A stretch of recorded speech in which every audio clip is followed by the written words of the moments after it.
Mummy नमस्कार। नमस्कार। हाम्रो मम्मीको शुभ नाम रणमाया अधिकारी। रणमाया अधिकारी। हजुर। अनि मम्मी बेस्ट हाउसमा कुन ठाउँदेखि आउनुभएको नि? हाम्रो बेस्ट हाउसमा चाहिँ कुन ठाउँदेखि आउनुभएको? ए एयरपोर्टको छेउबाट। एयरपोर्टको छेउबाट। अनि हाम्रो बेस्ट हाउसमा आउनु भएको चाहिँ कति दिन भयो नि मम्मी? 136 दिन भयो। 136 दिन भयो। हजुर। अनि हजुर चाहिँ हाम्रो नुगा बेस्टमा आउँदै गर्दा चाहिँ के समस्या लिएर आउनु भएको थियो नि मम्मी? थाइरोइड, हजुर। युरिक एसिड, हजुर घाँटीको एलर्जी, हजुर अनि आँखाको समस्या, अनि हजुर। ढाड, हजुर। यति थियो। युरिक एसिड, थाइराइड, हजुर। घाँटीको समस्या, ढाडको समस्या लिएर चाहिँ हाम्रो नुगा बेस्टमा चाहिँ आउनुभएको हो। हो। अनि हजुरले चाहिँ 136 दिनसम्म हाम्रो ह्यान्डको मेसिन प्रयोग गर्दै गर्दा चाहिँ हजुरलाई सुधारको प्रतिक्रियाहरू त्यस्तो गाह्रो भएको केही आयो कि आएन मम्मी? त्यस्तो गाह्रो त आएन। त्यस्तो गाह्रो केही भएन। भएन। अनि हजुरलाई चाहिँ हाम्रो मेसिन प्रयोग गर्दै गर्दा सुधारहरू चाहिँ के कस्तो भएको छ नि मम्मी? सुधार मलाई यो घाँटीको एलर्जी थियो, चिल्लो खाना नहुने, हजुर। अनि त्यो घाँटीको एलर्जी पनि अहिले छैन, चिल्लो खाना नि मिल्छ। हजुर। अनि थाइरोइड पनि मैले कस्तो घट्या जस्तो लाग्यो, थाइरोइड, युरिक एसिड। अनि मैले अब हस्पिटल गएर जाँदाखेरिमा थाइरोइड त हजुर। 50को खान्थेँ, घटेहा भनेर 25को खानुहोस्। अहिले फेरि खाएर 2-3 महिना जानु आउनु तपाईँलाई देखेर घटेहा भनेर भन्नुभयो। ए हजुरले चाहिँ पहिला थाइरोइडको औषधि 50 mg को खानुहुन्थ्यो, अनि अहिले 136 दिन थेरापी गर्दै गर्दा चाहिँ हजुरको थाइरोइडको औषधि चाहिँ 50बाट 25 mg मा झऱ्यो। झऱ्यो।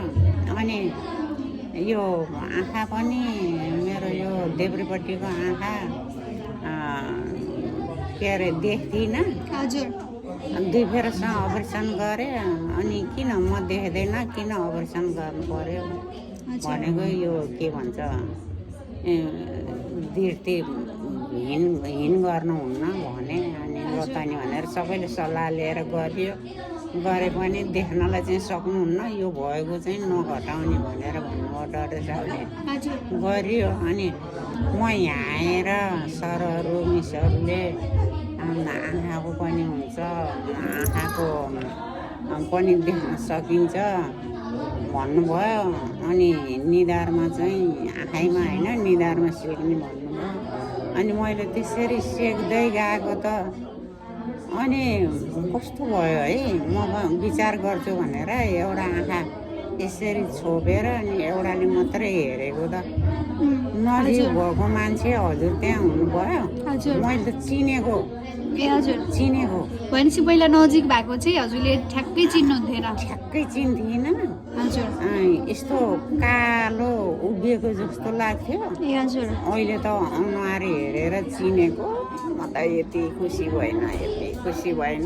हजुर। सबैभन्दा आँखा हो जिन्दगीको है, अनुहार ठुलो। आँखा देख्दाखेरि यहाँ त त्यसरी खुसी भयो। भनेपछि मम्मीलाई चाहिँ डक्टरले सम्भवतः नहुन पनि सक्छ आँखाको समस्या सुधार भन्नुभएको थियो, तर 5 बल प्रयोग गरेपछि सुधार भयो। एकदम भयो। हजुर। भनेपछि मम्मी एकदम खुसी हुनुहुन्छ? एकदम खुसी छु, एकदम खुसी छु। मलाई यो घाँटीको एलर्जीले केही खान हुन्थेन। हजुर। आजभोलि त घिउ खाना नि हुन्छ, अनि आँखा नि देख्छु। हजुर। अनि थाइरोइड पनि घट्यो। हजुर। अनि यो युरिक एसिड पनि दबाई खानु पर्दैन भन्नुभयो। दबाई त मैले पहिला नि खाएको थिइनँ। हजुर। 1 टाका दिनुभएको थियो, मलाई दबाई खान मनै नलाएर खाइनँ। अनि पछि फेरि मुख बारेँ अनि यहाँ आएर सेक्ने, यताउति गर्ने, अनि सर मिसको कुरा सुन्ने, सेक्ने गर्दाखेरिमा मलाई युरिक एसिड पनि दबाई खानु बढेको छैन? पर्दैन छैन बढेको छैन चाहिँ? छैन बढेको होइन घटेको छ घटेको छ हजुर। छैन। ल मम्मी औला हजुरलाई चाहिँ एकदमै राम्रो पनि भएको छ हाम्रो यानको मेसिनले। यति राम्रो प्रविधिको आविष्कार गर्नुहुने, यति राम्रो मेसिन बनाइदिनु हुने हाम्रो डाक्टर जोसरलाई के भन्न चाहनुहुन्छ? ए म त धेरै धेरै धेरै धेरै धन्यवाद दिन्छु। उहाँहरूले चाहिँ मेसिन बनाएर पठाउनु भएको थियो र हामीले चाहिँ यस्तो सुविधा पाइयो। हजुर हजुर। अनि अब नेपालसम्म यति राम्रो प्रविधिलाई हजुर हाम्रो लागि भनेर नेपालमा भित्राउनु हुने राजीव भण्डारी सर र गणेश राई सरलाई के भन्न चाहनुहुन्छ? उहाँहरूलाई नि धेरै धन्यवाद। उहाँहरूले चाहिँ नेपालमा पठाइदिनु भएको थियो र हामीले पाइयो। हजुर। अनि अब नेपालमा मात्र नभएर भरतपुरमा कटोर चोकमा यति राम्रो गेस्ट हाउस सञ्चालन गर्नुहुने हाम्रो मणि सुवेदी सरलाई के भन्न चाहनुहुन्छ? मणि सुवेदीलाई त झन् करोडौँ धन्यवाद। उहाँले चाहिँ यहाँ नल्याइदिनु भएको भए हजुर तपाईँ हामी भेट्ने हुन्थेन अनि यो सुविधा नि पाइन्थेन। हजुर। उहाँले गर्दाखेरिमा चाहिँ अहिले हामीलाई चाहिँ कति सुविधा भएर हस्पिटलले नसकेको यहाँ आएर चाहिँ विश्व भएको छ।